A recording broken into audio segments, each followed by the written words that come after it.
ya Juan capítulo 3 versículo 16, ¿verdad? Ajá. Sí. Y hoy vamos a tocar la parte, De memoria. así es, Juan 3:16 de memoria era. A ver quién se lo sabe de De memoria. tal manera amó Dios al mundo que su hijo que ha dado para que todo el que cree no se pierda, mas tenga vida eterna.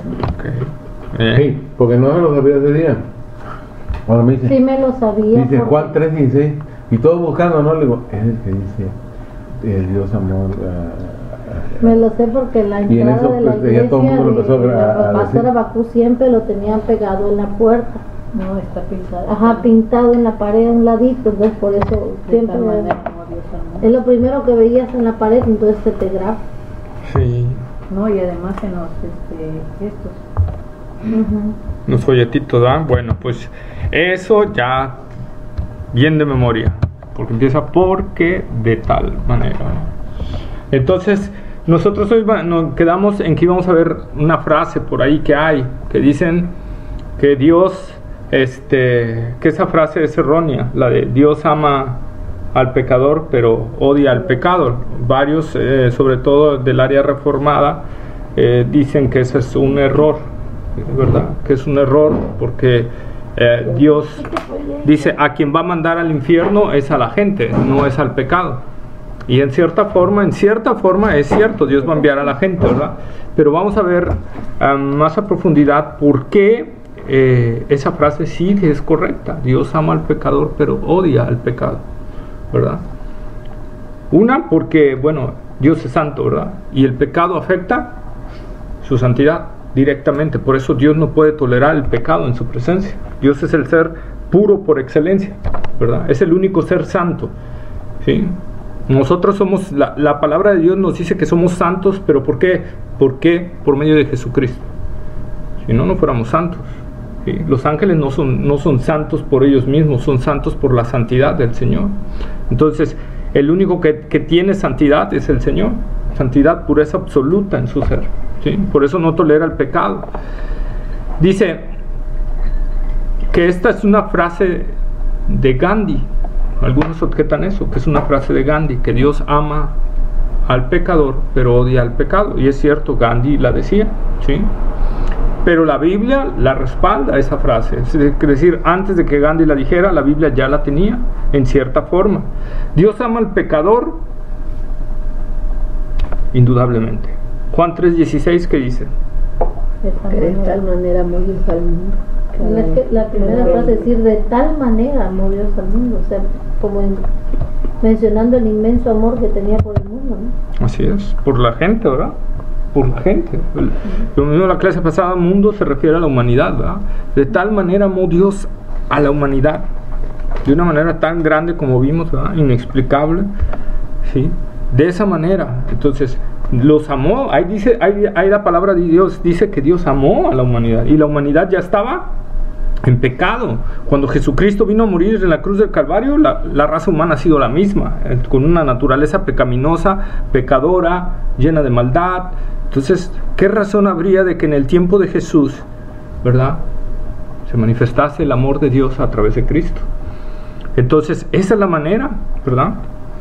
Otra de las otra de las citas que nosotros podemos ver para rebatir eso, porque se lo van a presentar, ahorita está muy fuerte en internet eso, es: Jesucristo amó a un pecador, ¿sí?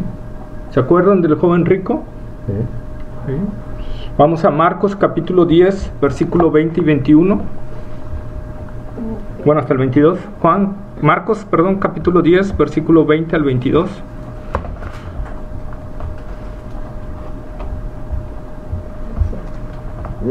Él entonces respondiendo le dijo: Maestro, todo esto lo he guardado desde mi juventud.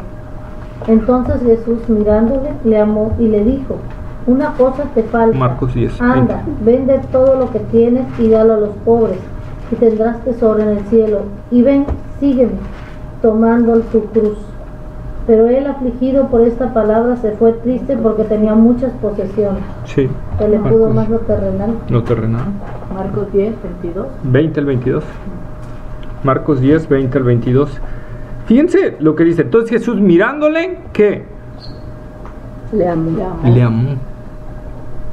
Está demostrando el amor de Jesús, el amor de Dios, porque Jesús es Dios, el amor hacia un pecador que sabía que lo iba a rechazar, que sabía que lo iba a menospreciar por sus riquezas, y sin embargo lo amó, ¿verdad? El amor de Dios ahí expresado en la humanidad de Jesucristo, ¿verdad? ¿Sí?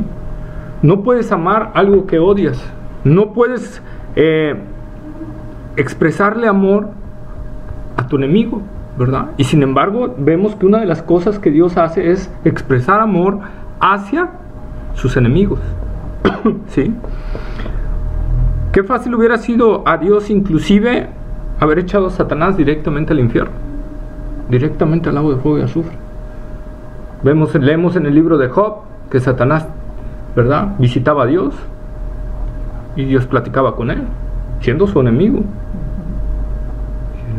¿Cómo le dice Dios? ¿De dónde viene Satanás? De rodear la tierra, Señor. Y también, Señor, de rodear la tierra. ¿No has visto a mi siervo Job? Y entabla una plática, ¿verdad? Aún a los enemigos de Dios, Dios los ama. Pero debido a su pecaminosidad, a que Dios detesta el pecado, no los puede tener delante. Ahora, ¿qué hacemos? Si esta frase fuera cierta, ¿qué hacemos con el texto de Ezequiel 18, 23 al 27? Ezequiel 18, 23 al 27. Ezequiel 18, versículos 23 hasta el 28. 16, no, 18 al 18, 23, 18 al 20. 23 a 28. Ya. Ezequiel, ¿qué? Perdón. 18, 23 al 28. Sí, eso es. 23 al 28. Sí. ¿Prender? Quiero yo la muerte del impío, dice Jehová el Señor. No vivirá si se apartare de sus caminos. Mas si el justo se apartare de su justicia y cometiere maldad e hiciere conforme a todas las abominaciones que el impío hizo, vivirá él. Nunca de las justicias que hizo le serán tenidas en cuenta, por su rebelión con que prevaricó, y por el pecado que cometió, y por ello morirá. Y si dijereis, no es recto el camino del Señor, oíd ahora, casa de Israel, ¿no es recto mi camino? ¿No son vuestros caminos torcidos? Apartándose el justo de su justicia y haciendo iniquidad, él morirá por ello, por la iniquidad que hizo, morirá. Sí, ¿verdad? Y apartándose el impío de su impiedad que hizo, y haciendo según el derecho y la justicia, hará vivir su alma, porque miró y se apartó de todas sus transgresiones que había cometido. De cierto vivirá, no morirá.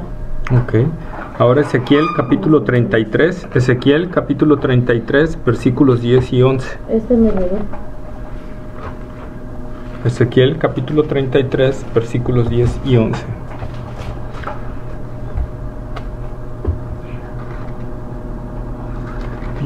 Yo.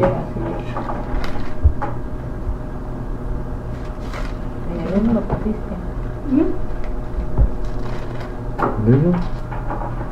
Ezequiel capítulo 33, versículo 10 y 11. Ajá. Tú, pues, hijo de hombre, di a casa de Israel, vosotros habéis hablado así, diciendo, nuestras rebeliones y nuestros pecados están sobre nosotros, y a causa de ellos somos consumidos. ¿Cómo pues viviremos? Diles, vivo yo, dice Jehová el Señor, que no quiero la muerte del impío, sino que se vuelva el impío de su camino y que viva. Volveos de vuestros malos caminos, porque moriréis, oh casa de Israel. Fíjense, ¿verdad? El Señor hablando ahí. No quiero la muerte del impío, quiero que se arrepienta. Y que viva. Que Porque viva. el otro no, la No verdad quiero es que- la muerte del impío, no quiero esa muerte. O sea, es Dios expresando eso. Dios expresando no el deseo. Si Dios odiara al pecador, no expresaría eso. Dios dice, no quiero la muerte del impío, sino que se arrepienta, se convierta, ¿verdad? Y en el de 23 al 28 yo la verdad me enredé, no lo entendí. Es lo mismo, que no quiere la muerte del impío, ¿verdad? El impío, porque habla del justo, ¿verdad? Si dejare de hacer la justicia, bueno, también recibirá su castigo. Es lo que les he hablado. Si nosotros no seguimos al Señor correctamente, ¿verdad?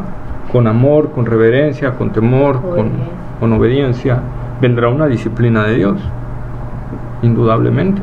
Como un padre disciplina a sus hijos, así nos disciplina el Señor si somos hijos. Dice Hebreos, si somos bastardos, pues no nos va a disciplinar.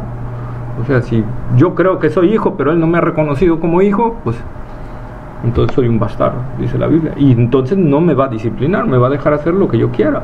Al final el castigo está establecido, ¿no? Ir, ¿a dónde? Al infierno.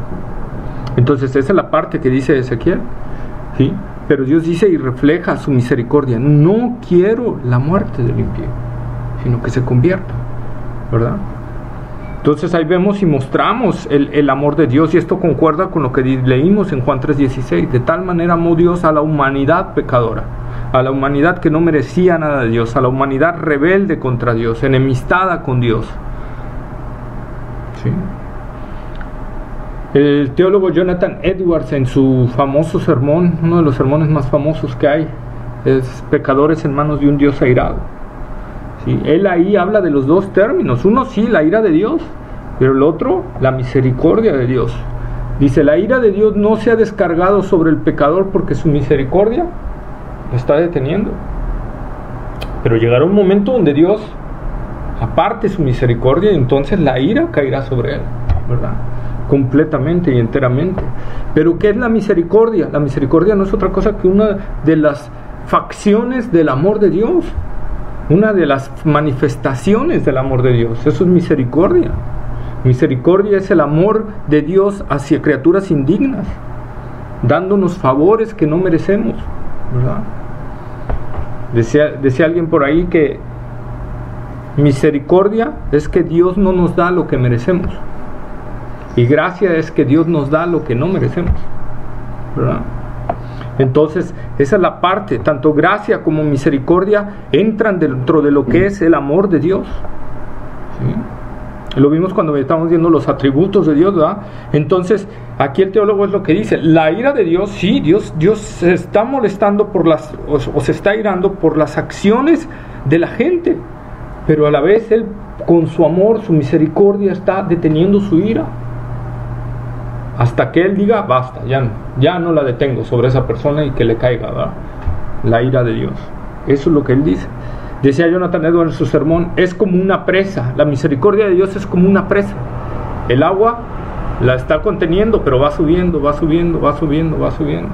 Y entre más suba, ¿qué va a pasar? Cuando sea quitada la presa, más fuerte va a salir el agua, ¿verdad? Lo mismo sucede con la ira de Dios. Entre más misericordia Dios muestra hacia con nosotros y esa misericordia sea quitada, la ira de Dios vendrá tremendo, vendrá fuerte, ¿sí? Entonces nosotros podemos ver cómo Dios sí está amando al pecador, ¿verdad? Pero sí está molesto con lo que está haciendo, ¿verdad? Su actitud rebelde, egoísta. Romanos 3, ¿verdad? Si nosotros lo leyéramos ahorita, veríamos que dice, no hay quien busque a Dios, no hay ni siquiera uno. A todo hablan mentira, a todo hablan, ¿verdad? Cosas chuecas. Ese es el andar del hombre normalmente. Pero Dios muestra su amor, su gran amor, ¿verdad? A través de su Hijo Jesucristo. Segunda de Corintios, capítulo 5, versículos 19 y 20.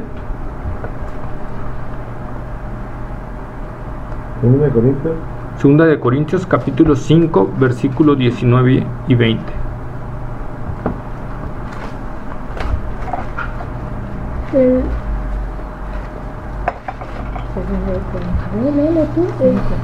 Segunda de Corintios, capítulo 5, versículos 19 y 20. Que Dios estaba en Cristo reconciliando consigo al mundo, no tomándole en cuenta a los hombres sus pecados, y nos encargó a nosotros la palabra de la reconciliación. Así que somos embajadores en nombre de Cristo, como si Dios rogase por medio de nosotros. Os rogamos en nombre de Cristo, reconciliados con Dios. ¿Verdad? Ahí está el amor de Dios manifestándose. ¿Qué dice? Que Dios estaba en Cristo reconciliando. ¿verdad? Y fíjense la parte que dice os rogamos, el os no existe en el griego original. Eso fue una mala traducción, ¿sí? Porque os rogamos pareciera que le está hablando a los hermanos de Corintios, ¿verdad? Os rogamos, hermanos, reconciliados con Dios. No, aquí está hablando de la gente del mundo. Entonces rogamos, o sea, nosotros rogamos en nombre de Cristo a la gente de afuera, reconciliados con Dios. Reconcíliense con Dios, porque Dios ya manifestó su amor. Por eso, y lo vamos a ver más adelante, la palabra amó, ¿en qué tiempo está? Pasado. Dios ya manifestó su amor en Jesucristo, ¿sí? Y hoy está diciendo, ya está la forma, ya está dado todo para que te puedas reconciliar conmigo, ¿sí?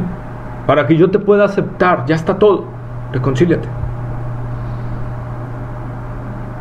Fíjense que Dios no está rogando, dice como si Dios rogase, ¿no? Nosotros somos la iglesia, el cuerpo de Cristo es el que rogamos a los que están allá afuera, que se reconcilien con Dios. ¿Por qué? Porque nosotros obtuvimos gracia cuando no la merecíamos. Entonces nosotros sabemos que si no fuera por la gracia de Dios, Él nos da la gracia, de gracia tenemos que dar a los demás. A los demás, así es. Vernos igual. Hay gente que cree que porque ha sido salva se cree que es salva y ya ve a los de allá afuera y dice viles pecadores, pero no sé, si no hubiera sido por la gracia de Dios estaríamos igual. Entonces esa es la diferencia. Yo por eso tengo que decirle a la gente, entiende, tienes que reconciliarte con Dios, porque si no te viene la ira de Dios, te viene el castigo de Dios. Tienes que reconciliarte, porque a mí me salvó, también a ti te puede salvar. Reconcíliate con Él, ¿verdad? Es lo que dice el apóstol aquí. También el profeta Isaías nos exclama, ¿verdad? Que lo que hace la división entre Dios y el hombre es el pecado. Isaías capítulo 59, versículo 1 y 2. Isaías capítulo 59, versículo 1 y 2. Es del nuevo, No, es antiguo. Es antiguo. Está después de los Salmos, Proverbios. Isaías capítulo 59, versículos 1 y 2.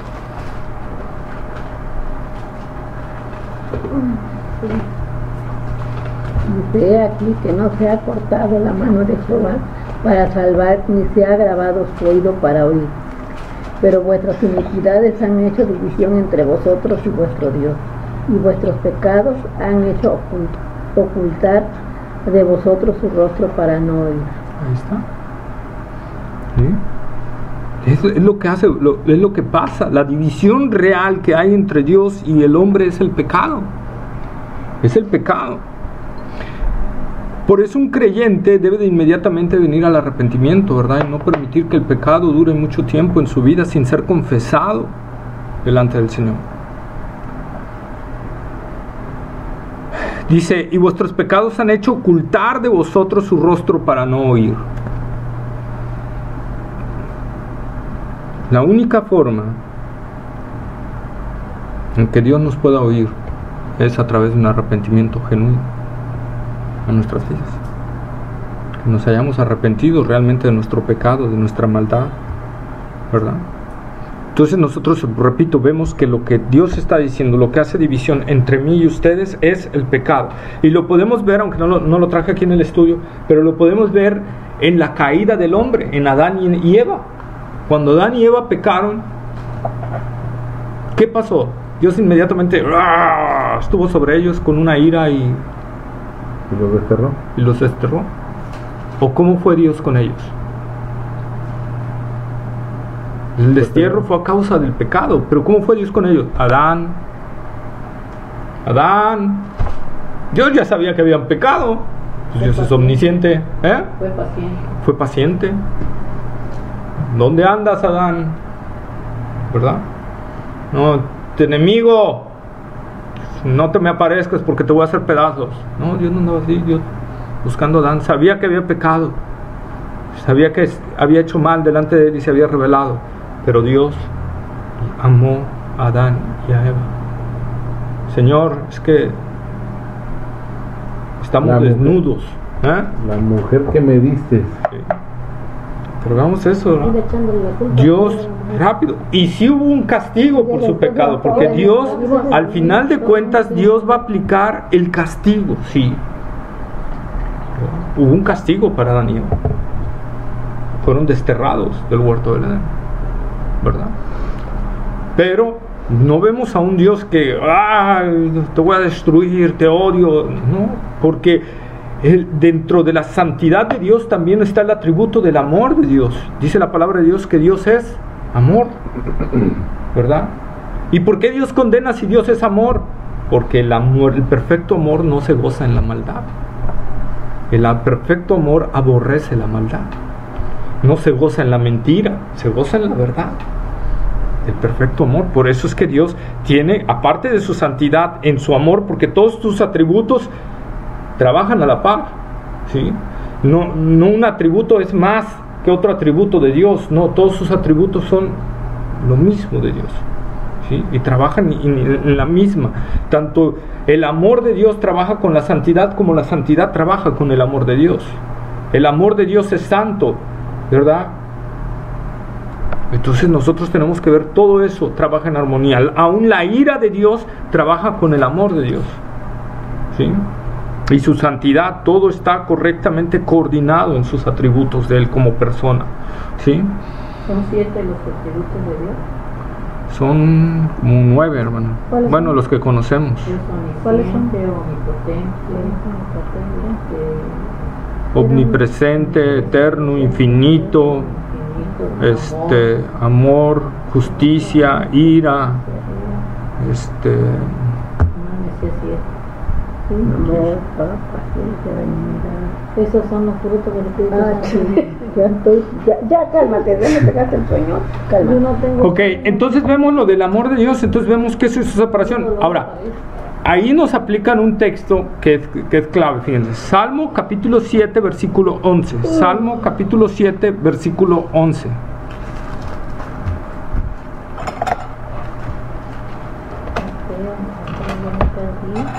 Bueno. Salmo está a la mitad exactamente de la Biblia. Salmo capítulo 7, Salmo 7, versículo 11. Salmo 7. Ya. Dios es juez. Salmo 7. Sí, ¿no? Sí, Dios es juez y justo. Dios es juez justo. Y para esta. No, y Dios está Y Dios está airado airado. contra el impío todos los días. Así es. No. ¿Verdad? Y ahí está. A ver otra vez. Dios es juez justo y Dios está airado con el impío de todos los días. Contra el impío. Hay que practicar. Dios está airado contra el impío todos los días. Y ellos es lo que dicen, mira, ahí está lo que dice la Biblia, ¿sí? Dios es juez justo y Dios está airado con el impío todos los días, ¿sí? ¿Cómo les negamos esa escritura? Es cierto, Dios está airado con la gente todos los días. ¿Pero por qué? Porque la gente peca de continuo todos los días. Entonces el pecado provoca la ira de Dios. Por eso el versículo 12, exactamente, por eso es bueno aplicar el contexto. Siempre acuérdense aplicar el contexto. ¿Qué dice el versículo 12, Manuel? Si no me arrepiente. Si no se arrepiente, él afilará sus espadas, armado tiene ya ese. No, que vas muy rápido, bien. Si no se arrepiente, él afilará su espada, armado tiene ya su arco, y lo he preparado. Y lo ha preparado, ¿verdad? Si no se arrepiente. Fíjense, otra vez, Dios está esperando el arrepentimiento. En su ira, Dios está esperando el arrepentimiento del impío. Ahí vemos el amor de Dios, ¿verdad? ¿Qué detendría la ira de Dios si no hubiera el amor de Dios? Nada impediría a Dios que Dios deshiciera la humanidad y la destruyera. Como cuando hizo el diluvio. Dice, mas Noé halló gracia. Ahí vemos el amor de Dios. Noé era menos pecador que todos los demás, no, era un pecador igual. Recordemos que para Dios no necesitamos hacer 15, 60, 80 pecados. Adán, ¿cuántos cometieron? Uno. No más que uno. Entonces basta un pecado para ser echados fuera. Como dice Romanos 3:23, ¿verdad? Por cuanto todos pecamos y estamos destituidos de la gloria de Dios. Todos. No hay un ser humano que no peque. No hay uno solo, hermanos. Aún a veces cuando venimos a Cristo, a veces pecamos. Y a veces no. A veces Sí, los... porque a veces dicen, Como cuando uno dice mentira, es la mentira. Es la mentira. Y no hay mentira de colores. La mentira es mentira. Como Dicen que el diablo es el padre de la mentira, ¿no? Así es. Él es el padre de la mentira. El diablo sí tiene mentiras de colores. Tiene mentiras blancas, rojas, azules, amarillas. Pero para Dios la mentira es mentira, sea blanca, sea azul, se ponle el color que tú quieras, es mentira. no puede ver mentira chiquitita. Toda mentira es mentira.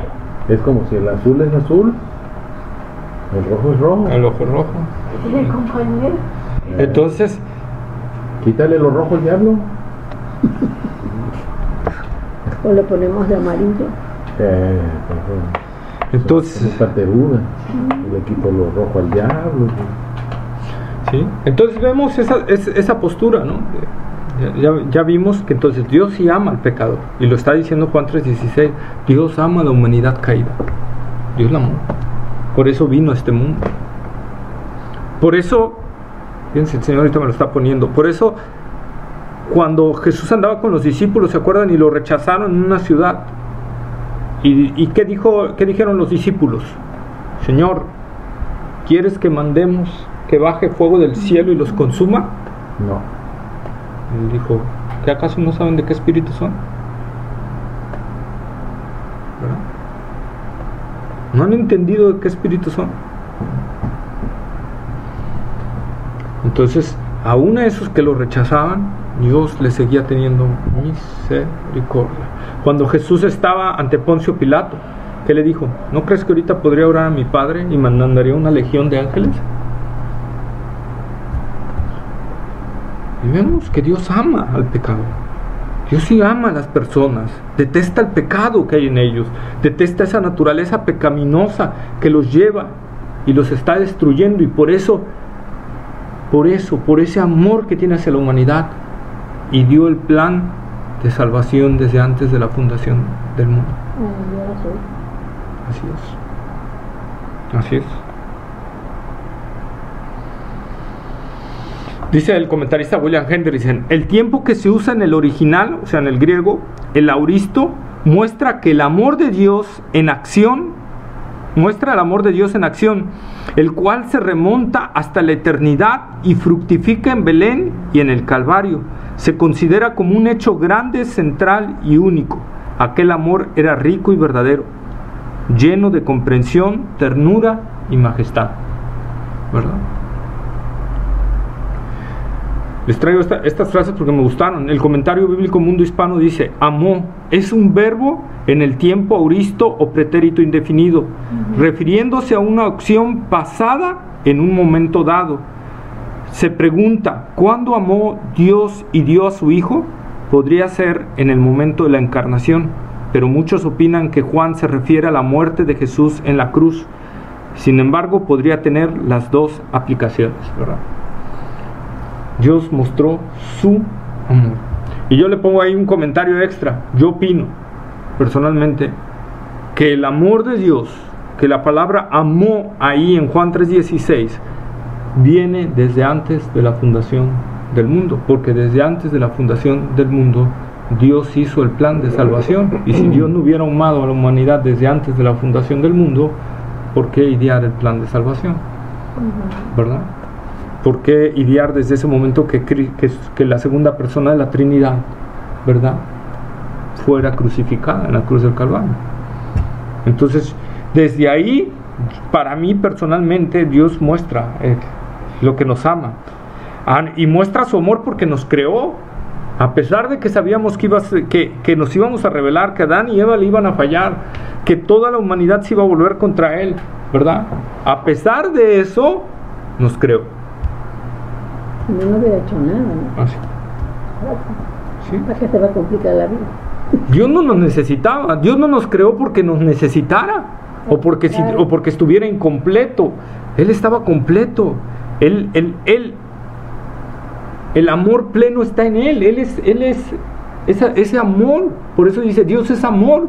Dios no estaba ni, ay, me hace falta algo, ¿qué me falta? No, a Dios no le falta nada, nunca le ha faltado nada, nunca se ha sentido solo, nunca. Nos creó porque le plació crearnos, porque nos amó. Es algo tremendo, hermano. La única vez que Dios pudo sentir un momento de soledad para mí fue en la cruz del Calvario, cuando el Hijo le dice al Padre, ¿por qué me has abandonado? Yo diría que ahí sería el único momento en que una de las personas de la Trinidad se sintió sola. Pero en la eternidad ellos no necesitaban a nadie más, ni necesitaban a los ángeles. Dios le creó porque le plació, le agradó hacerlo, ¿verdad? Y a pesar de que sabían que nos íbamos a rebelar. Y fíjense qué grande el amor de Dios hacia la humanidad. Por eso dice Juan, y ya lo vimos, porque de tal manera amó Dios a la humanidad caída. Porque Dios no socorrió a Satanás y sus ángeles que se rebelaron. Dios socorrió a la humanidad.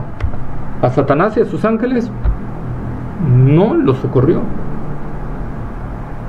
Demuestra el gran amor de Dios. Por eso Juan pone explícitamente al mundo, o sea, a la humanidad caída en este caso, ¿verdad? Que se está dando la palabra griega, cosmos, que significa arreglo, está refiriéndose en este caso a la humanidad caída.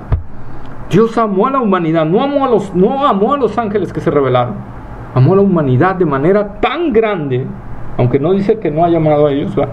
Pero el afecto especial y su enfoque de Dios fue la humanidad caída, que dio a su propio Hijo, ¿verdad? Que dio a lo que más podía dar. No había nada más que pudiera Dios dar más grande, más vasto que Él mismo.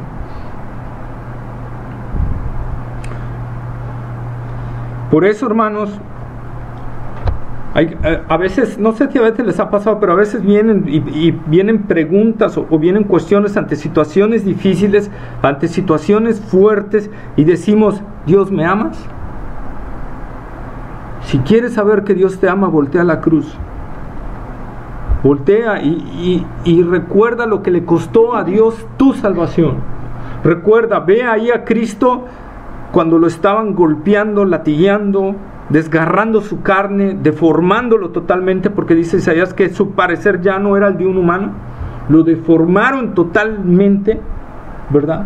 Velo ahí en la cruz, sintiendo todas esas heridas, todos esos golpes, todo ese mayugueo, todos esos huesos rotos, perdón, no le rompieron huesos, disculpen, toda la deformación que tenía, ¿verdad? Lo desgarraron. Sentir la asfixia en la cruz, aparte, porque eso es lo que hacía la cruz, te asfixiaba, ¿verdad? Y tenían que levantarse con las piernas para poder respirar, pero el dolor de los clavos y con las manos. Dicen que el clavo fue aquí, que el mismo peso cuando fue a la cruz, que se le desgarró hasta acá. Bueno, estaba leyendo en un libro que dicen que Jesús fue clavado aquí precisamente por el soporte. Sí, a lo mejor lo más seguro es que haya sido clavado en la cruz. Cuando lo clavaron aquí, del mismo peso le desgarró hasta acá. Por bueno, eso no dice la Biblia. Y dicen que aquí está la... Eso no dice la Biblia. Esos son ya argumentos humanos. Pero sí, la Biblia dice que lo crucificaron, ¿verdad? No sabemos dónde lo pusieron. Lo más seguro es que haya sido aquí por el soporte, ¿verdad? Pero nosotros podemos ver todo ese dolor de los clavos, el fierro con la sangre, con el tétano, ¿verdad? El dolor, el sol pegándoles de frente, la asfixia, todo eso. ¿Quieres ver el amor de Dios? Ahí está Jesús soportándolo. ¿Quieres ver el amor de Dios? El Padre viendo a su propio Hijo, a la segunda persona de la Trinidad, siendo afligido, siendo golpeado por sus criaturas, siendo deformado por sus criaturas, siendo crucificado por sus criaturas y siendo matado por sus criaturas. ¿Y quieres ver aún más el amor de Dios? Dios teniéndole que aplicar su ira a su propio Hijo, para que pudiéramos tener salvación. Esa es la parte más impresionante. Por eso no deberíamos nunca pensar eso. Dios me ama. No, Dios sí te ama. Dios sí te ama, porque de tal manera te amó que dio, entregó a su Hijo a que lo matáramos para que nos diera salvación. ¿No? Esa es la muestra más grande del amor de Dios, ¿verdad? Efesios capítulo 2, versículo 4 y 5. Efesios capítulo 2, versículo 4 y 5. Y bueno, ¿Qué pasó? Cuando Jesús muere en la cruz, bueno, yo supe que fue desgarrado totalmente de su carne, pero que recogían su sangre. Que un discípulo o María recogen su sangre. Eso más es historia católica. Eso es más historia. ¿Qué significado tiene la sangre de Cristo derramada? La sangre de Cristo derramada en la cruz es nuestra reconciliación con Dios. ¿Por qué? Porque sin derramamiento de sangre no había perdón de pecados. Es que me quedé pensando porque en la iglesia cristiana, no católica, en la iglesia cristiana nombraba mucho por la sangre de Cristo y la sangre de Cristo derramada. Bueno. Por eso me quedé pensando en eso, porque en la iglesia cristiana, la esposa de don Carlitos, como decía, la sangre, cúbreme con tu sangre derramada. Y yo me quedaba en la iglesia cristiana, ¿qué significa? La no sangre. Decir por el nombre de Jesús, sino decir por la sangre derramada. Levantada. Algunos cristianos han tomado la sangre de Cristo como un amuleto. Error total. Me cubro con la sangre de Cristo. Como un día le dijo un hermano, me cubro con la sangre de Cristo. Le digo, pues que no estás cubierto ya. Porque si no estás cubierto, pues no eres salvo entonces. Por eso me quedé pensando. Porque yo a través del sacrificio de Cristo fui salvado. Esa sangre que se derramó en la cruz del Calvario, o sea, dice la palabra de Dios que la vida está ¿en dónde? En la sangre. Por eso Jesús tenía que derramar su sangre, porque tenía que derramar su vida por nosotros. Por eso dice la Escritura, sin derramamiento de sangre no hay perdón de pecados. Es como antes cuando hacían los entonces no está bien eso cuando sacrificaban a los animales, ¿no? Les sacaban la sangre, derramaban la sangre, ¿no? Así es. En el templo y todo, lo que hacían era la sangre que los animales y todo eso derramaban, era el sacrificio que había, ¿no? Así es, simbolizando lo mismo, que el cordero iba a morir. La paloma, que todo eso. Y por eso rociaban sobre el altar en los sacrificios normales y en el sacrificio de la expiación, que era cada año, una vez al año, cuando el sumo sacerdote entraba con parte de esa sangre para echarla en el propiciatorio, ¿verdad? Donde simbolizaba que la presencia de Dios. Entonces ahí llegaba, ¿para qué? Para que hubiera un año de perdón para el pueblo de Israel. Por eso el sacrificio de la expiación se tenía que hacer cada año, porque eso simbolizaba solo un año de perdón. O sea que al cabo del final de ese año tenían que hacer otro sacrificio. La mejor paloma, no. En el sacrificio de la expiación era la vaca alazana, la que mataban, para meter esa sangre hasta el propiciatorio. El de las palomas, el de las ovejas, era cuando tú pecabas. Pero era un negocio redondo, ¿no? Porque ellos mismos te vendían la oveja, algo así. No, y en el Evangelio, o sea, ya estamos hablando en los tiempos de Cristo, antes no. O sea, antes cuando se inauguró por el Señor no era un negocio. O sea, era como se tenía que hacer. Ajá, no, así. Sí, pero después, cuando ya estaba Jesús, que hasta se enojó. Sí, por eso es lo que digo. Ya había una deformación total de lo que era el culto, y por eso el Señor se molestó y fue lo que les recriminó, ¿no? La forma en que estaban llevando a cabo eso. Y no solo les recriminó porque estaban haciendo el negocio, porque no estaban en la casa de su padre, sino porque estaban una cueva de ladrones. El lugar que tenían los gentiles para orar al Señor estaba siendo ocupado por las mercancías, por las mesas de los cambistas, los animales y todo. Entonces los gentiles, juego de azar no había ahí. Era cambistas y animales. Es que en la película que vi de Mel Gibson estaban jugando como la bolita y no sé qué. Ya, eso es lo que le digo. Leamos lo que dice la Biblia. El hombre le va a aumentar 1000 como el manto sagrado, ¿no? Que le ponen que Jesús lo limpiaron y que ahí se impregnó su imagen. Esto la Biblia no lo dice. Entonces nosotros tenemos que creer lo que dice la Biblia.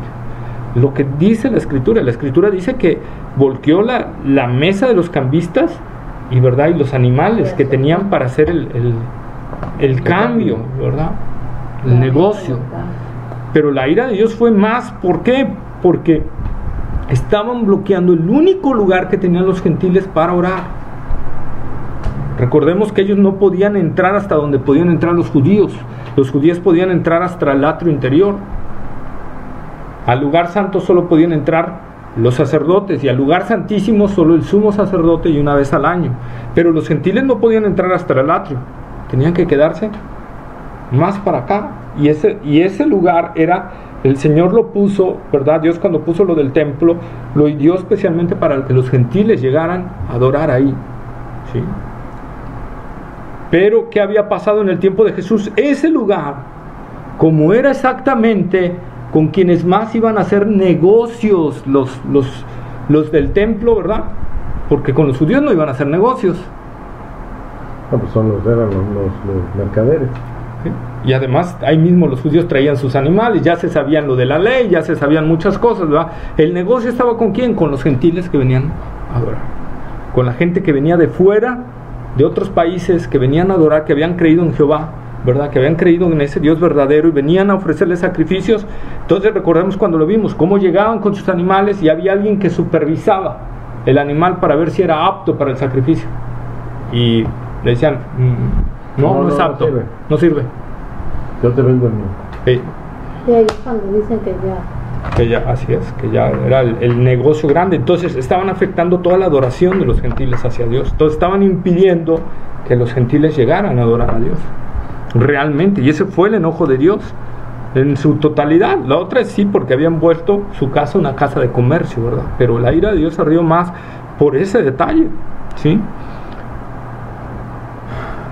Dice Efesios capítulo 2, versículo 4 y 5. Dice, pero Dios, que es rico en misericordia, por su gran amor con que nos amó, aun estando nosotros muertos en pecado, nos dio vida juntamente con Cristo.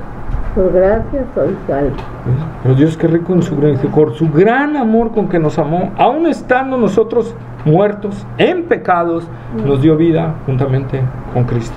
Ahí está el amor de Dios. por nosotros nos dan la cruz. Pidió. Primera de Juan capítulo 4 versículo 9 y 10. Primera de Juan. Primera de Juan capítulo 4 versículo 9 y 10. La mujer samaritana le dijo. No, Primera de Juan. ¿Primero de Juan? Ajá. No, ese es el Evangelio de Juan. Primera de Juan. Primera carta de Juan. Ah, carta. Sí. Primera de Juan capítulo 4 versículo 9 y 10. En esto se mostró el amor de Dios para con nosotros, en que Dios envió a su Hijo unigénito al mundo para que vivamos por Él. En esto consiste el amor, no en que nosotros hayamos amado a Dios, sino en el que Él nos amó a nosotros y envió a su Hijo en propiciación por nuestros pecados. ¿Verdad? Entonces ahí está, ¿verdad? Ese es el amor de Dios. El amor de Dios no consiste en que nosotros hayamos amado a Dios, sino que Él nos amó primero. Él nos amó sin que nosotros lo hayamos amado. Nosotros amamos a Dios porque Él nos amó. Esa es la diferencia. El amor de Dios entró en nosotros y ahora nosotros podemos amar a Dios. Esa es la palabra clave. Algo muy similar expresa el apóstol Pablo hablando a la iglesia de Corintios en segunda carta a los Corintios, capítulo 5, versículos 19 al 21.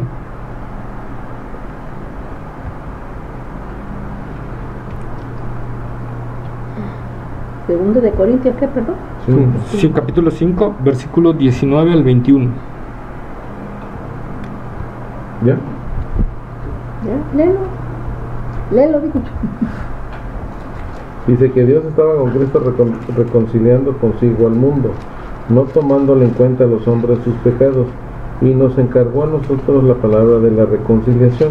Así que somos embajadores en nombre de Cristo, como si Dios rogase por medio de nosotros. Os rogamos en nombre de Cristo, reconciliados con Dios, al que no conoció pecado, porque nosotros hizo pecado, para que nosotros fuésemos hechos justicia de Dios en él.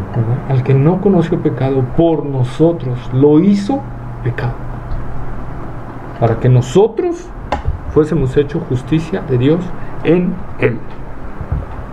Por eso el apóstol en 2 Corintios también 9:15 exclama y dice: gracias a Dios por su don inefable. Gracias a Dios por su don inefable.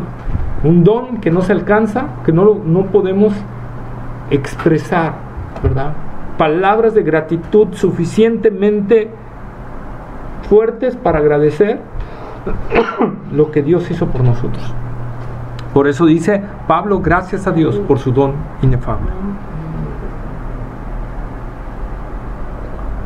Isaías 53.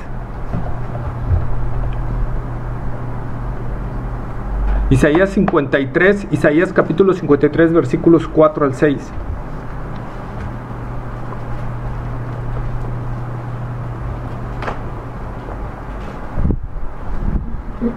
¿Isaías 43?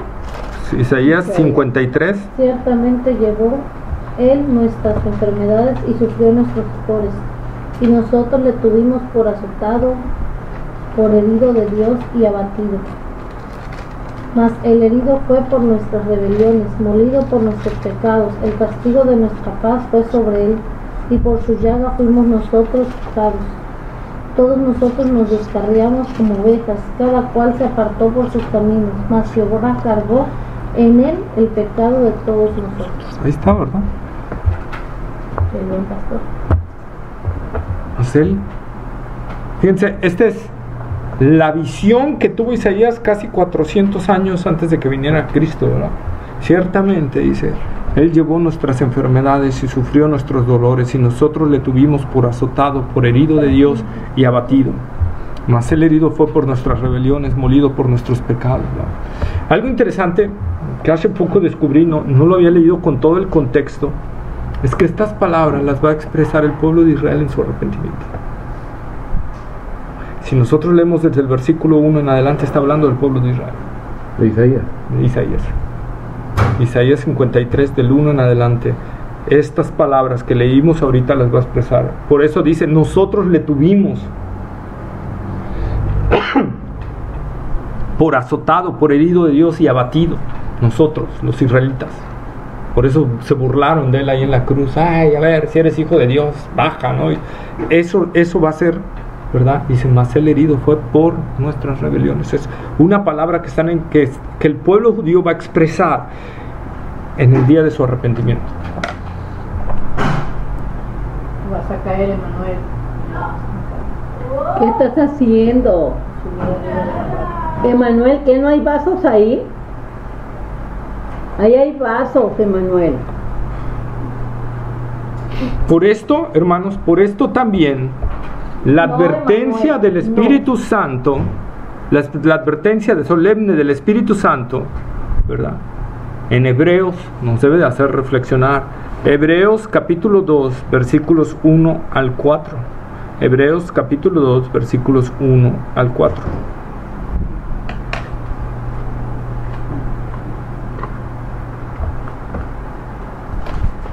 Hebreos 2.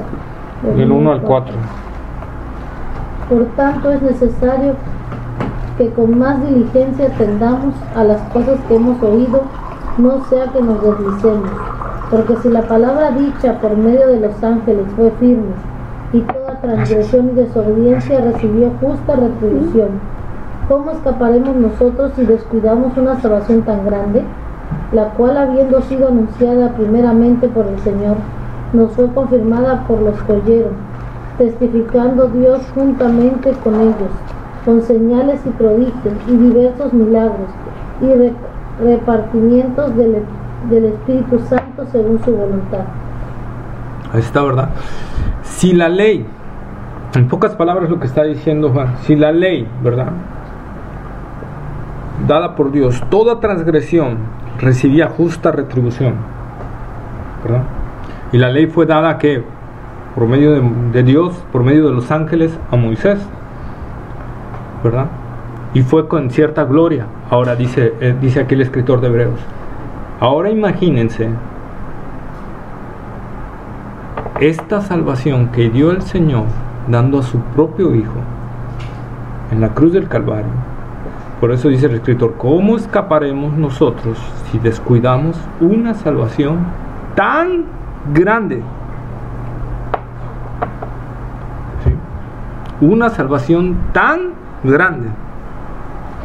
O sea, no fue nada más que Dios hizo unas piedras y escribió los 10 mandamientos y ya. Aquí fue su propio Hijo que fue entregado a causa de nuestra transgresión, y por eso dice, ¿cómo escaparemos nosotros si descuidamos una salvación tan grande? ¿Sí? No está hablando de pérdida de salvación, repito, está hablando, y todo el contexto de Hebreos habla de que si en verdad hemos creído en Cristo y descuidamos esa salvación tan grande que nos dio el Señor, si la tenemos en tan poco y si la tenemos como cualquier cosa, vendrá una disciplina muy tremenda de Dios a nuestra vida. Porque Dios no va a aceptar que lo que hizo su Hijo nosotros lo tengamos como cualquier cosa, como una cosa minúscula, como una cosa pequeña. Nosotros debemos estar muy agradecidos por lo que el Señor hizo y debemos de vivir en agradecimiento al Señor. ¿Sí? Hebreos capítulo 10 versículos 28 al 31. Hebreos capítulo 10 versículos 28 al 31.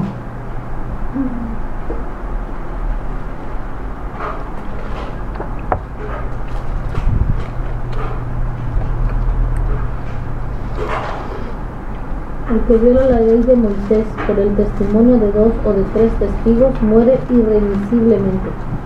Cuando mayor castigo pensáis que merecerá el que pisoteare al Hijo de Dios y tuviere por inmunda la sangre del pacto, en la cual fue santificado e hiciere afrenta al Espíritu de gracia. Pues reconocemos al que dijo, mía es la venganza, yo daré el pago, dice el Señor. Y otra vez el Señor juzgará a su pueblo. Horrenda cosa es caer en manos del Dios vivo. Pues Dios es amor, pero también tiene coraje, también se enoja. Disciplina muy fuerte. Disciplina fuerte. Dice, cuanto mayor castigo pensáis que merecerá el que pisoteare la sangre de Cristo, que la tuviere como cualquier cosa, como una simple, ya, me salvó, ay, qué linda salvación, ya, gracias Señor. O sea, no, esto es una salvación tan grande, hermanos, que dice la palabra del Señor que si nosotros la tenemos en tan poco, Dios dice, mía es la venganza, yo les voy a dar el pago. ¿A quién les está diciendo? A su pueblo. Él juzgará a su pueblo. Por eso dice el escritor de Hebreos, horrenda cosa es caer en manos del Dios vivo. Porque para el impío le espera un juicio por toda la eternidad, ¿verdad? Pero al cristiano le puede esperar disciplinas muy fuertes del Señor. Con Dios no se puede jugar, ¿verdad? Voy a hacer un comentario. Sí. Bueno, en la escuela luego cuando me toca me tengo que preparar, ¿no? Lo que voy a decir y todo, y tener cuidado con lo que digo. No quiero cometer luego un aberrador, algo que no sea, porque también me toca dar la clase de educación en la fe. Entonces luego les leo, yo la Biblia les leo, y luego los niños cuando dicen, entonces Dios es amor, pero también reprende, ¿no? Ellos le llaman reprender, pero la disciplina de Dios es muy estricta. Entonces me dice un niño, dice, bueno maestra, dice, y los asesinos y los zetas, que nunca los agarran, tienen mucho, viven muy bien, porque un papá le dijo a su hijo, no, maestra, mi hija es floja, la tengo que casar con alguien como un zeta, algo así, para que la tenga muy bien. Y le dice, entonces esa gente que vive de lujos, maestra, le digo, y quizás nunca les hagan nada, le digo, pero nadie tiene la vida comprada, le digo, y todos algún día nos vamos a morir, y ahí vamos a llegar a la justicia de Dios. Así es. Así es como yo les he planteado, le digo, y allá nadie se va a escapar a la justicia de Dios. Así es. Al final de cuentas, Dios no va a disciplinar al impío. O sea, la disciplina solo son para los hijos. Dice, y eso es claro, Hebreos. Dice, la disciplina solo es para los hijos. Para el bastardo, para el que se cree hijo, pero no lo es, les repito. Dios dice, a ese, el mismo escritor de Hebreos lo dice, a ese lo deja sin disciplina. Porque a ese le espera la condenación. Pero a los hijos, por cuanto Dios quiere que participemos de su santidad, sí nos disciplina. Por eso dice, si somos hijos, seremos disciplinados. No solo, y no solo ahí la disciplina se refiere a si fallamos, también se refiere a que Dios nos va a meter en disciplina para ser hijos, por cuanto somos hijos, como un padre, ¿verdad? Pero sí lo dije bien. Sí, sí. Como un padre, sí, que al final a ellos les espera la dura condenación. Cuando se mueran les espera su retribución ante Dios, y Dios no va a perdonarlos. Ahí sí, no va a perdonarlos. Los va a lanzar al lago de fuego y azufre, y será por toda la eternidad. Yo así lo he planteado. Nunca van a salir de ahí, jamás van a salir de ahí, jamás de los jamás. No serán juzgados, le digo, Dios, a nadie se le escapa, le digo, nadie tiene la vida comprada. Sí, Pero luego, digo, y aunque sea una cosa pequeña que tú agarres, le digo, una goma, y eso para Dios está robando. Ay, pero es una goma de 2-3 pesos, sí, pero para Dios ve el pecado. Así es. No importa lo que estás agarrando. Porque me acuerdo que uno se levantó y le dijo, ten, le dice al compañero, ten loco tus tazos que te había agarrado, te lo aparecieron los tazos robados. Yo les comento, esa gente que vive así, del terror, los zetas, los caballeros de templarios, en fin, los antras, todo, esa gente vive una temporada, vive bien. Mientras esté el terror, van a vivir bien. Una vez que se acabe eso, ese terror se les vuelve terror para ellos. Porque es una cadena. Cada sexenio tiene su comando armado, como se llama. Y ese comando va limpiando lo que que te dejó el otro. Exactamente. O sea, que ya no se volvieron, o sea, no se repitieron, quieren seguir con el terror, esa gente los viene matando. Van a vivir un tiempo bien. Yo lo platicaba porque los niños enseguida sacan, ¿no? Bueno, ¿y esa gente qué? O sea, lo sacan el comentario porque ven noticias. Y un papá le dice a la niña, no, yo te voy a casar con uno de esos para que te tenga bien, porque no te gusta estudiar, sí, no te gusta nada. Lo que se les puede decir ahí es, ¿sabes qué? Comentario tan feo a ellos les está reservado, a toda la gente que no se convierta en Cristo, que no reciba a Cristo como Señor y Salvador, que no crea realmente en el Evangelio, le espera la más dura condenación. Y no solo a ellos, puede haber mucha gente que se esté portando muy bien, pero la salvación no es por obras. La salvación no es por obras. Puede ser alguien que aparentemente, ¿verdad? No hace nada. No hace nada, no mata una mosca, pero su corazón está en pecado. Entonces Dios no acepta por eso Jesús dijo, ni una mancha. Si en tu corazón codicias, ya pecaste. Es Esa como no. le dijo al joven, no, deja todo y sígueme.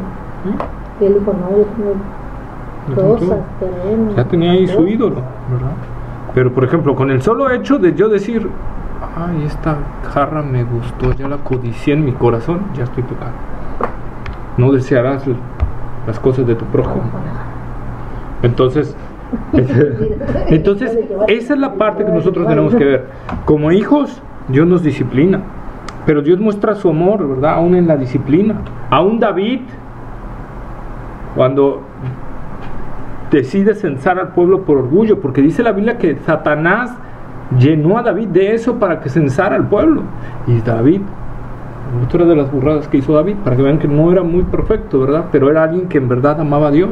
Por eso tenemos que tener mucho cuidado en lo que hagamos, hermano, ¿verdad? Censó al pueblo, Dios se enojó por la acción.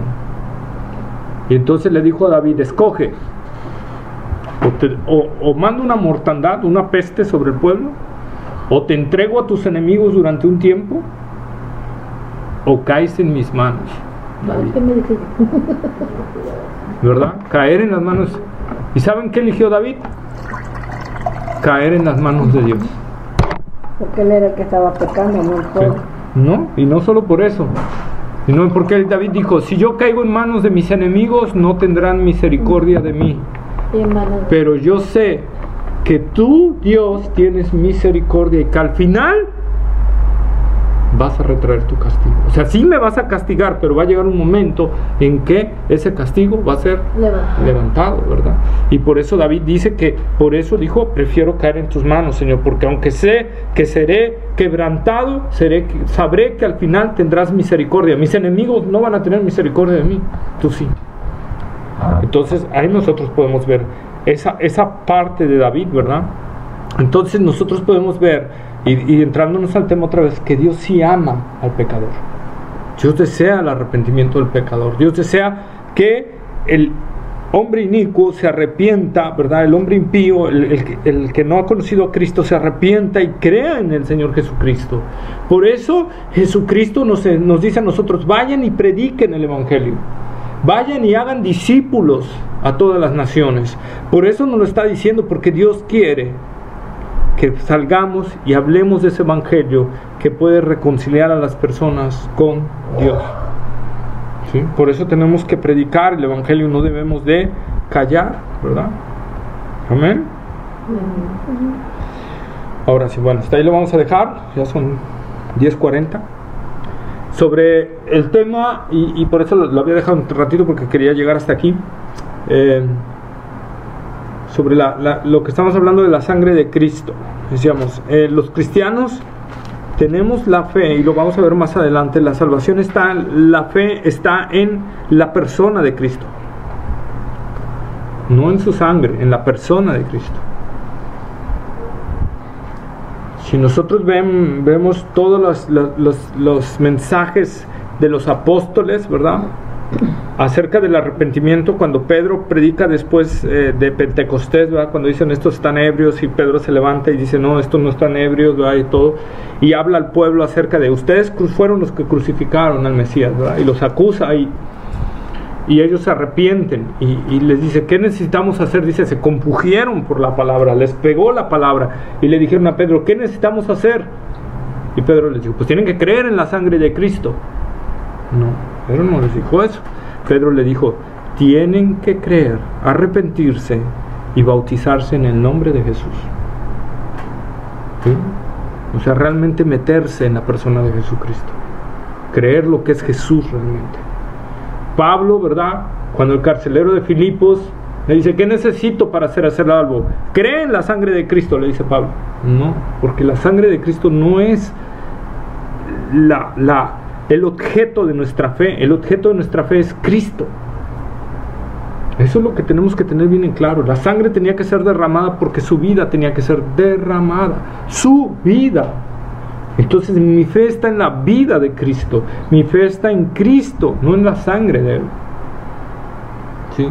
Entonces es lo que nuestro objeto de creencia, y lo vamos a ver a ver si llegamos en la siguiente clase, porque Juan 3:16 va a estar larguito, porque es el evangelio condensado, ese versículo. Pero nuestro objeto de la fe es Cristo Jesús. Por lo tanto, decir, me cubro con la sangre de Cristo, repito, pues en primer lugar, si la sangre de Cristo no cubrió nuestros pecados, pues entonces no soy salvo, ¿verdad? Jesús no sigue derramando sangre. Jesús solo derramó sangre una vez, cuando murió ahí en la cruz. En el cielo no está derramando sangre para que nosotros digamos, me cubro con la sangre. Pues, por eso yo lo había escuchado con los cristianos, pero yo decía, ¿qué significa te cubro? Hasta hacen oración, te cubrimos con la sangre, pero yo decía, ¿qué es eso? O sea, ¿qué significa? Está mal. Es un paraguas. Un paraguas. Y algunos lo tienen como amuleto, ¿no? Eso sí. Cuando hay una pandilla, me cubro con la sangre de Cristo. ¿Qué es un amuleto? ¿Qué es la sangre de Cristo? No. O sea, la verdad es que no. Mejor siéntate acompañado. La sangre de Cristo tiene poder para hacer y deshacer. Lo que hay en eso. Por ejemplo, los católicos que tenemos que rezar la oración todos los jueves, de sangre de Cristo embriágame, sangre del costado de Cristo lávame, oh mi buen Jesús, oye, dentro de tus llagas escóndeme. Entonces, yo me tengo que aprender por los niños, pero te sabes toda la letanía, y es nada más repetir como cotorrito. Pero habla mucho de que te escondas en las llagas de Cristo, o sea, que cúbreme, protégeme. Pero sí, vaya, que nada más piensa mejor que Él está contigo. que Él te acompañe, pídele mejor, acompáñame Jesús. De nosotros sí está, inclusive en la oración en Santiago, ¿verdad? Es como dice Santiago, que tenemos que decir: si Dios quiere, haremos esto. Si Dios quiere, iremos a tal lado, ¿verdad? Y si yo digo: Jesús, acompáñame, ven conmigo. Pues es que no eres cristiana. Pues que yo siempre, bueno, no, estoy sola, cuando me siento sola, por ejemplo, que Julio se iba hasta las 6 de la mañana, una vez quisieron meterse a la casa, yo estoy sola, ¿Sí? y estoy así, y una vez un hombre me fue a golpear la puerta, y le digo: esa puerta es una patada la tira. Entonces yo me pongo nervioso: Señor, estate aquí conmigo. O sea, yo siempre le digo a Jesús: acompáñame. Es como cuando le dices en la mesa: siéntate a comer con nosotros. Yo le digo: Señor, quédate, acompáñame, quiero convivir contigo. Eso es lo que nos han enseñado. Es enseñado. decir que esté contigo, es como en la mesa. Es que eso es lo que nos han inculcado las nuevas cosas. La verdad es que el Señor no está fuera de nosotros. Está dentro de nosotros. Está dentro de nosotros, va con nosotros, su espíritu va con nosotros. Eso es simple. Inclusive hasta 4:1 va a tener un accidente, lo primero que dice: Dios mío. Pero el Señor va con nosotros. Es decir, no es como en el Antiguo Testamento. Moisés sí podía decir: si tu presencia no va con nosotros, no nos saques de aquí, porque la presencia de Dios no estaba dentro de Moisés. La presencia de Dios, ¿dónde estaba? En la nube, en la columna de fuego, cuando el tabernáculo se asentaba sobre el lugar santísimo, ¿verdad? Ellos sí tenían que decir: tu presencia nos acompaña. Pero con la muerte de Cristo, ¿verdad?, el templo ahora somos nosotros. Entonces la presencia de Dios ahora, si en verdad hemos creído en Cristo y hemos nacido de nuevo, está en nosotros. Entonces yo no puedo decirle al Señor: Señor, acompáñame a donde voy. Pues que no está conmigo. Y lo digo porque es lo que nos han enseñado. O sea, es como la fe, la fuerza de la fe. Es el saber que Él está con nosotros, y que está con nosotros, y que va con nosotros. O sea, esa es la parte que yo debo creer. El Señor va conmigo. Sin decirlo. Sin decirlo. Porque es lo que dice la palabra de Dios. O sea, la palabra de Dios dice que el Espíritu de Dios habita en nosotros. Y Él es la presencia de Dios actual en la tierra. La presencia de Dios actual en la tierra es el Espíritu Santo. Jesucristo está ahorita abogando para con el Padre. Está en los cielos. La presencia de Dios en la tierra ahorita es el Espíritu Santo en nosotros. Entonces, yo debo de tener la plena seguridad de eso. ¿Cómo puedo orar en momentos de angustia o de, por ejemplo, que alguien se quiere meter? Señor, defiéndeme. Tú eres mi protección, tú eres mi ayuda, tú eres mi consuelo. Eso sí, pero decir: Señor, ven y protégeme, pues No, si ya está con nosotros. Es como si yo le dijera al Señor: no creo que estás conmigo. O sea, otra vez volvemos al punto de: no creo que me ames, ¿verdad? Duda, exactamente. Esa es la palabra clave, duda. Entonces el Señor sí está con nosotros. Él ahí está. Y a veces va a permitir que pasemos cosas muy fuertes, ¿verdad? Estaba oyendo el caso, hace poco estaba oyendo una predicación de John MacArthur y me impactó, ¿verdad?, cómo decía que un misionero que ellos tienen en Utah, en el mormón, venía para acá con ellos a la iglesia, venía con su esposa y sus 2 hijas, porque él quería que conocieran la iglesia donde está el pastor John MacArthur, que es la Grace Community, o sea, comunidad de gracia. Y en el trayecto tiene un accidente automovilístico y sus 2 hijas mueren. Las 2 hijas murieron totalmente. Y cuando se enteró, dice, John MacArthur le habló por teléfono y le dijo: oye, no tengo ni palabras para decirte, no tengo ni nada. Y dice que el pastor le dijo, el hermano que perdió a sus hijas, le dijo: John, ¿sabes qué? Yo traía a mis hijas para que conocieran a los hermanos en la iglesia, para que conocieran a la cantidad de hermanos, porque allá en Utah pues casi todo el mundo es mormón. Entonces, que conocieran que había una comunidad grande de verdaderos cristianos, dice. Pero nunca me imaginé que Dios los llevara a la iglesia que más gente tiene la que está allá arriba en el cielo. Dice, nunca pensé que fueran ellos a disfrutar eso. Yo quería llevarlos a Grace Community para que vieran el coro tan grande que hay ahí, y yo no sabía que Dios les iba a llevar a ver el coro celestial, que es muchísimo más grande. Dice, entonces yo me gozo en que el Señor haya llevado a mis hijas a ver eso allá arriba. Dice.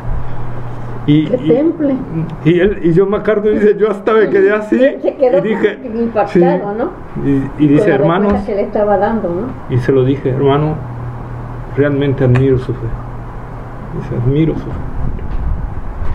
Qué bueno que lo tome así y que lo vea así, como el Señor quiere que lo veamos, ¿verdad? Entonces fue algo tremendo. Y no lloraron, carajo. Entonces, y no lloró. Bueno, a lo mejor sí lloró, ¿verdad? Como todo hombre que lloramos, y, ¿verdad? Pero entendió esa parte del Señor. Entonces, le digo, a veces el Señor va a permitir que pasemos por situaciones muy difíciles. Es que yo soy muy miedosa. Pero debemos de confiar que todo trabaja bajo la voluntad de Dios. Por eso les decía la vez pasada, ¿no? Dice, el que es de Dios, Dios le guarda, y el maligno no le toca. Satanás no nos puede tocar si Dios no lo autoriza. Ningún hombre puede venir y quitarte la vida o hacerte algo si no está bajo la voluntad permisiva de Dios. Entonces yo debo de decir, a un propósito, algo había tras de esto. Aparentemente, aunque a mi intelecto, como este hermano que se le murieron sus 2 hijas, se mataron las 2. Entonces imagínate. Entonces, ¿cómo puedes ver? Señor, yo iba a tu iglesia, Señor, yo las llevaba para un propósito bonito, lindo, de que vieran y conocieran hermanos, y tú me las quitas. Bien pudo haber dicho eso el hermano, ¿verdad? Pero no, él sabía que todo trabaja bajo la voluntad de Dios. Y Dios a veces nos va a proteger, pero a veces nos va a permitir pasar situaciones. No siempre va a ser así, ¿verdad? Yo leía el diario de David Brainerd la vez pasada, y este joven de 23, 24 años fue a llevarle el evangelio a los indios, ¿verdad?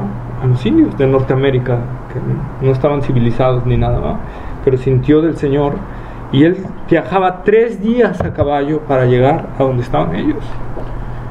Y se tenía que a veces que quedar en la selva, bajo la lluvia, y mojándose y todo por causa de ellos. Y un día se quedó orando en la noche, orando y derramando lágrimas al Señor por ellos. Esa noche lo iban a matar los indios. Él no se enteró, sino cuando él llegó al otro día al campamento de los indios y les llegó a hablar el evangelio, lo recibieron y él se asombró. Y entonces empezó a hablarles, y el jefe de la tribu le dijo, ¿sabes una cosa? Nosotros te íbamos a matar anoche. Cuando tú estabas en ese tronco que estaba ahí inclinado, ahí arrodillado, nosotros ya estábamos a un paso de ti para enterrarte las lanzas. Pero nos impactó la manera en que clamabas a tu Dios por nosotros, y decidimos alejarnos, y por eso permitimos que vinieras a hablarnos de tu Dios, ¿verdad? A veces que Dios nos va a proteger así, pero a veces que no, y debemos de aceptar y darle gloria a Dios, tanto si nos defiende como si no lo permite, porque sus propósitos son buenos en todos los casos, aunque a nuestra vista no sean buenos. ¿Sí? Es como cuando das gracias, te dé o no te dé. Así es. Una compañera no ha podido tener hijos, pero ya tiene 42 años, está en la escuela. No, yo no sé por qué Dios a mí no me dio hijos. Quizás un castigo, no sé por qué. O sea, yo lo veo así, ¿no? Tantos niños que luego son abandonados o no los quieren, y a mí no me dan, ¿no? Yo no lo quiso. Me dice, no lo crees así. Me lo dice a mí porque tampoco tengo niños. ¿No lo ves así? Digo, pues no. Me dice, ¿por qué? Le digo, no. Le digo, si viene, bien. Y si no, que sé lo que Dios decide. Y de todos modos tienes que... Yo amo a Dios. O sea, si no por eso me voy a molestar. O sea, tengo que pensar que Dios tiene el propósito para cada quien. Así es. Y si viene o si no viene, Señor, de todos modos te amo. Así es. O sea, si Dios da, qué bueno, y si no da, ¿por qué no lo voy a alabar? Ajá. No, porque vi que lo tomó como una forma de, como molestia hacia Dios, ¿no? Digo, mira, estás mal. Digo, porque de todos modos tienes que ver que Dios te ama porque te ha dado otras cosas. Así es. Digo, tienes que ver lo que Dios te da y dar gracias por lo que tienes.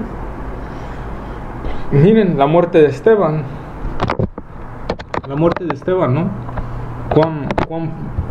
¿Cómo lo mataron? Dice la palabra que dijo Esteban, que quién veía en el cielo.